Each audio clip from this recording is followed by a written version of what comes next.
Assalamualaikum warahmatullahi wabarakatuh. Saya Fatmawati, calon guru penggerak angkatan 6 dari SMP Negeri 12 Lebong, Provinsi Bengkulu. Pada kesempatan ini, saya ingin memaparkan koneksi antar materi, kesimpulan, dan refleksi pemikiran Ki Hajar Dewantara.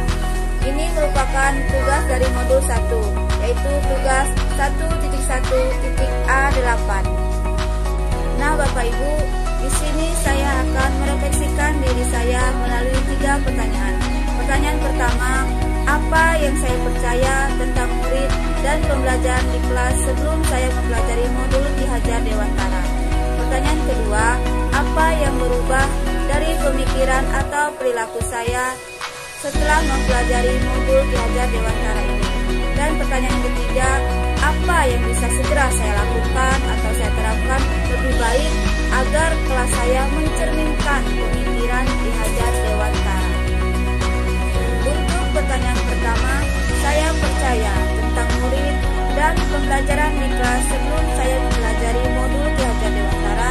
Yang pertama, saya seringkali melakukan proses pembelajaran yang berpusat pada guru, sehingga peserta didik lebih banyak menerima informasi yang saya sampaikan, sehingga sumber belajar yang diperoleh bersifat satu arah. Yang kedua, metode pembelajaran yang digunakan untuk semua siswa itu sama di dalam kelas.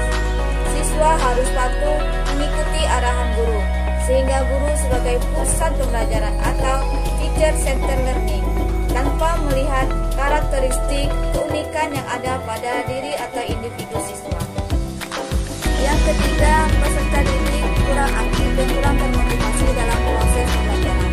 Hal ini terlihat ketika saya menjelaskan sebuah materi dan saya mengajukan pertanyaan kepada peserta didik.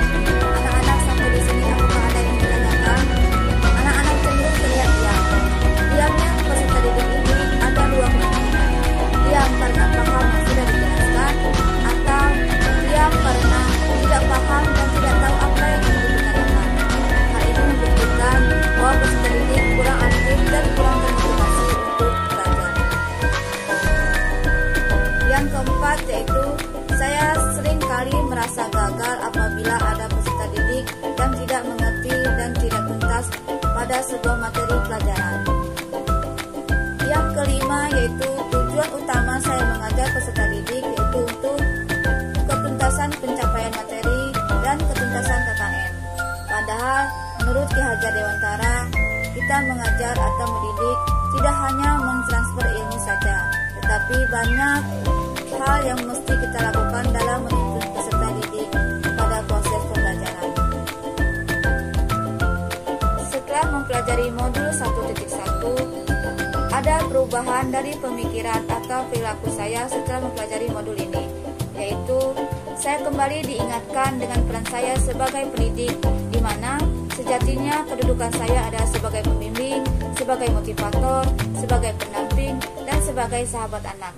Oleh sebab itu, saya harus dapat mengembalikan posisi anak sebagai pusat dalam proses belajar mengajar. Saya juga sangat bersyukur atas ilmu dan pengalaman belajar bersama calon guru penggerak angkatan 6, fasilitator, dan pengajar praktik. Saya juga semakin bersemangat untuk menerapkan filosofis pendidikan Ki Hajar Dewantara dalam menjalankan tugas saya, peran saya sebagai guru, sebagai orang tua, dan juga sebagai anggota masyarakat. Saya juga menyadari bahwa kita semua sama-sama sebagai pembelajar, guru, siswa, orang tua, keluarga, dan lingkungan masyarakat adalah tim pembelajar yang akan hebat jika menerapkan filosofis pendidikan Ki Hajar Dewantara.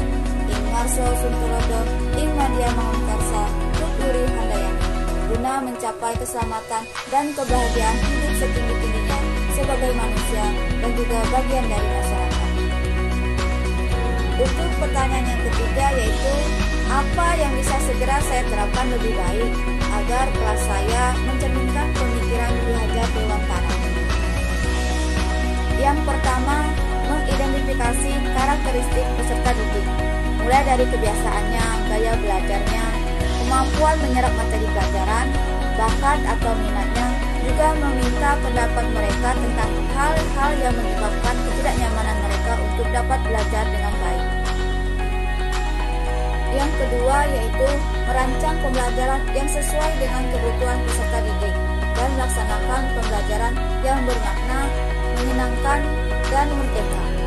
Yang ketiga, memberikan suasana kondisi belajar yang nyaman dan menyenangkan. Yang keempat, menjadi teladan, memberi semangat, serta memberi dorongan dalam menanamkan nilai karakter. Nah, Bapak Ibu, demikianlah pemaparan materi saya tentang koneksi antar materi, kesimpulan, dan refleksi modul filosofis pemikiran Ki Hajar Dewantara. Terima kasih bagi yang sudah menonton dari awal sampai akhir. Apabila saya salah kata, saya mohon maaf. Wassalamualaikum warahmatullahi wabarakatuh.